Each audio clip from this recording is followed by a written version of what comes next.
नमस्कार, मैं हूं सुनील यादव और बुधवार का कोरोना बुलेटिन आ गया है। हम आप लोगों के सामने हाजिर हैं कोरोना अपडेट बताने के लिए।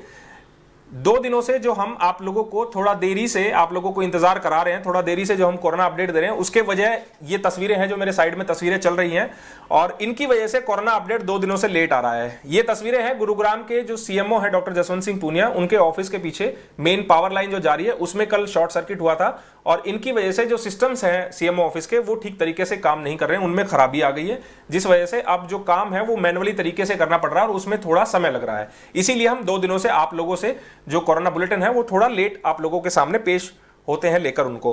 अब मैं आप लोगों को एक महत्वपूर्ण जानकारी मैं देने वाला हूं, इसीलिए मैं आप लोगों से अपील करूंगा कि आप लोग पहले इस खबर को शेयर कर दीजिए ताकि ये जानकारी गुरुग्राम के हर उस नागरिक तक पहुंच पाए जो फेसबुक चलाते हैं या यूट्यूब चलाते हैं, जिनके हाथ में स्मार्टफोन है।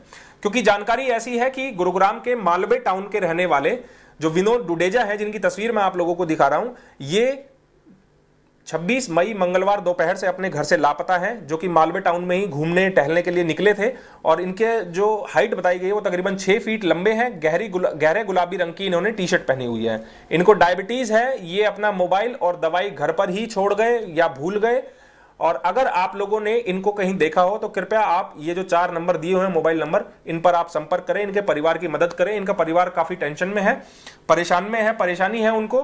तो आप लोगों को अगर ये शख्स जिनका नाम विनोद डुडेजा है, अगर ये आपको कहीं दिखाई देते हैं गुरुग्राम में, तो आप इनके परिवार को इसके बारे में संपर्क करके बता सकते हैं। इतनी हेल्प आप इन परिवारों की जिनके ये सदस्य हैं, आप उनकी कम से कम इतनी हेल्प कर दीजिए। ये रिक्वेस्ट मैं आप लोगों से करता हूं कि आप लोग इस खबर को शेयर कर दीजिए। अब किसी ने हमसे उम्मीद लगाई है तो हम कोशिश करें कि उस उम्मीद पर हम कम से कम अमल कर पाएं, उस पर खरे उतर पाएं और किसी की हमारी इस खबर के माध्यम से उनकी हेल्प हो पाए।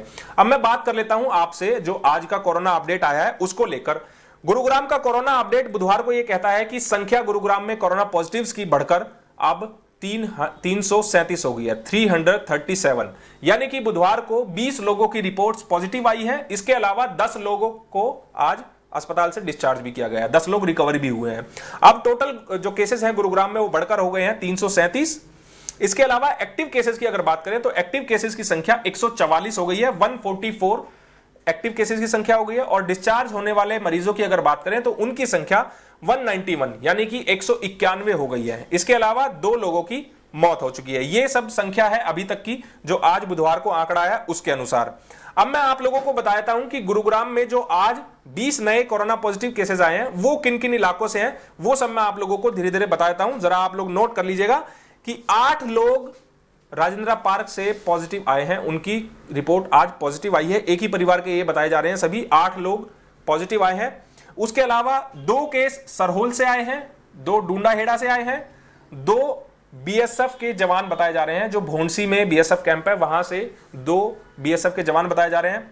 बड़ा दुख होता है जब हमारे सिक्योरिटी पर्सनल्स या हमारे जो कोरोना वॉरियर्स हैं, फ्रंटलाइन वॉरियर्स हैं, जो हमारे लिए सदैव खड़े हैं, सेवा में लगे हुए हैं, वो अगर पॉजिटिव आते हैं तो बड़ा दुख होता है। और कल भी हमारे गुरुग्राम में 12 पुलिस वाले पॉजिटिव पाए गए थे, आज 2 बीएसएफ के जवानों की रिपोर्ट भी पॉजिटिव आई है। ये एक चिंताजनक बातें हैं और हम लोगों को थोड़ा टेंशन में डालने वाली भी है।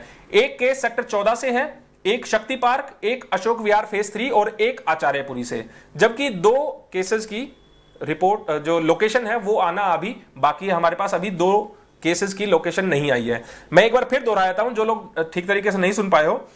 8 राजेंद्र पार्क, एक शक्ति पार्क, एक अशोक विहार फेज 3, एक आचार्यपुरी, 2 सरहोल, 2 डूंडाहेड़ा, 2 बीएसएफ कैंप भूंसी और एक सेक्टर 14, 2 की लोकेशन आनी बाकी है। ये सारी डिटेल है गुरुग्राम के जो बुधवार को जो कोरोना का अपडेट आया है उसकी ये सारी डिटेल्स है। मैं आप लोगों से अपील करूंगा कि आप लोग अपने घरों से बाहर अगर निकल रहे हैं तो सोशल डिस्टेंसिंग की पालना करें। ये तस्वीरें जो आप साइड में देख रहे हैं मेरे, ये आज शाम की ही तस्वीरें हैं गुरुग्राम की। आप खुद देख लीजिए किस तरह से लोग सोशल डिस्टेंसिंग की धज्जियां उड़ा रहे हैं। लोग कैसे एक बाइक पर 2-2, 3-3 बैठकर चल रहे हैं। पुलिस वाले खड़े हैं लेकिन ऑटो में लोग बैठे हैं।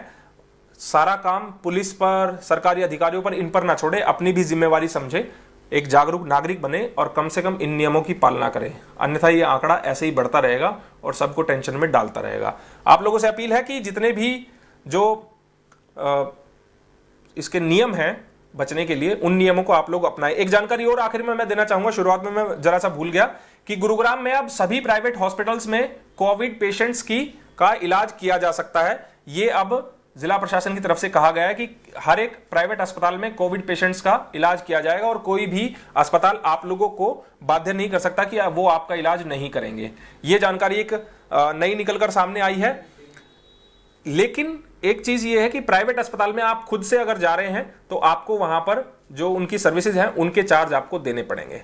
अन्यथा जो सरकारी अस्पताल है, जो सेक्टर 9 में है आइसोलेशन सेंटर बनाया गया है, या सेक्टर 9 में ईएसआई हॉस्पिटल है, उसमें आपको कोई चार्ज नहीं देना होगा। लेकिन आप खुद से अगर किसी प्राइवेट अस्पताल में जाकर भर्ती होते हैं, आपको कोरोना पॉजिटिव है, तो आपको फिर वहां के चार्जेस देने होंगे। इसके अलावा जो एसिम्प्टोमेटिक्स हैं उनको एक एफिडेविट देना होगा। वो अपने घर पर रहकर भी सेल्फ आइसोलेशन में रह सकते हैं। उनको एफिडेविट देना होगा और वो खुद अपने घर पर 14 दिन रहकर सेल्फ आइसोलेशन में रह सकते हैं। उनको अस्पताल अगर किसी को नहीं जाना है, मान लीजिए किसी को सिम्टम्स नहीं है और उनकी रिपोर्ट पॉजिटिव आई है, तो वो जिला प्रशासन को एक सेल्फ डिक्लेरेशन फॉर्म देंगे भरकर कि जी मैं अपने घर में रहूंगा, एक कमरे में रहूंगा और सारे नियमों की पालना करूंगा, तो वो अपने घर पर रह सकते हैं। उनको अस्पताल जाने की आवश्यकता नहीं है, क्योंकि इस बीमारी से लड़ने के लिए आपको इम्यून सिस्टम और आपकी जो विल पावर है वो बेहद जरूरी है। हमारी इस खबर को शेयर कर दीजिएगा ताकि ज्यादा से ज्यादा लोगों के पास सही जानकारी सही समय पर पहुंच पाए। नमस्कार।